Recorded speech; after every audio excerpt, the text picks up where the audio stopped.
Millennials are speaking out, but I wonder, are their voices even being heard? Now with us is the only member of Congress who is actually part of the millennial generation. 31 years old. He's been in Congress since he was 27. Illinois Republican Aaron Schock.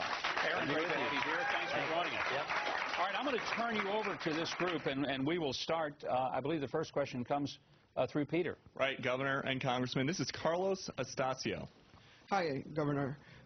My question is in regards to immigration reform. I'm personally vested in immigration reform because I come from a family of immigrants, and some of my closest friends have been directly affected by this recent executive order.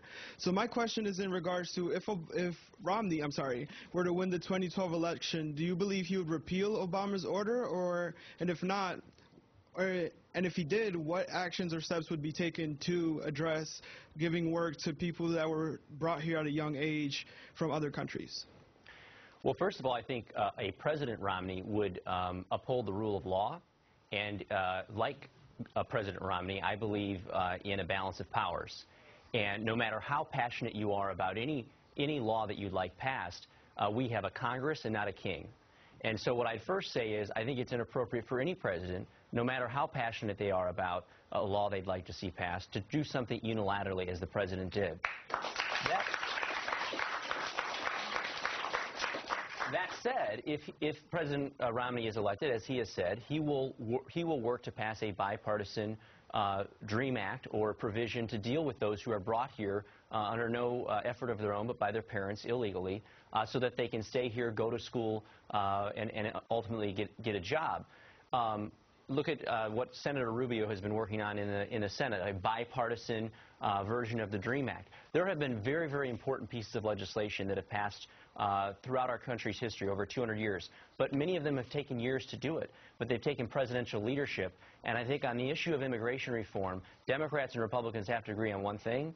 For the last 3.5 years, there's been little to no presidential leadership on the issue of immigration reform. And I think it's pure politics what the president just did a few weeks ago. All right, let's go to Kaylee, who has our next question for the Congressman.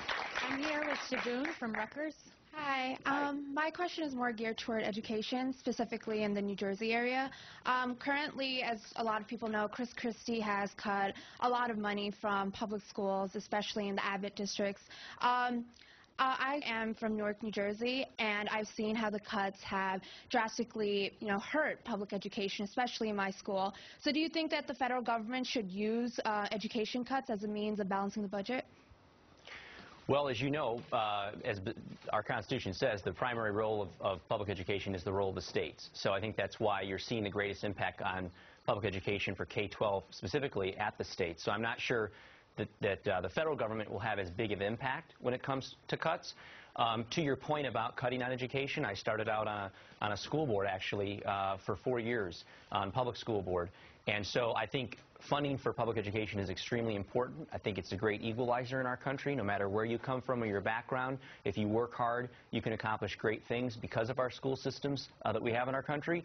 That said, I also believe that just as businesses have to cut back during down economic times, people have to do more with less. I don't think public sector positions should be exempt from that, whether it be schools or universities or the military. Any unit of government, I think, ought to have to share that burden. And so I think education should be up there with all of the other sacred cows that people might have in terms of cutting back when we're in a down time. Thank you. All right. Thank you very much. Peter, the next question for the Congressman, please. From Kayvon Houghton. My question is concerning the youth vote. I'm a newly registered voter, Democrat. I grew up in a family that's purely Democratic. My brother and sister, they're both 9 years old, look up to Obama, especially, the president, for being the hope of change, the face of change for America. My quick question is, why should I vote Republican? Why should you vote for the Republican candidates this fall? It's real simple. President Obama aptly said, when he was first installed as our president, that if he didn't have things turned around in 3.5 years, it'd be a one-term proposition.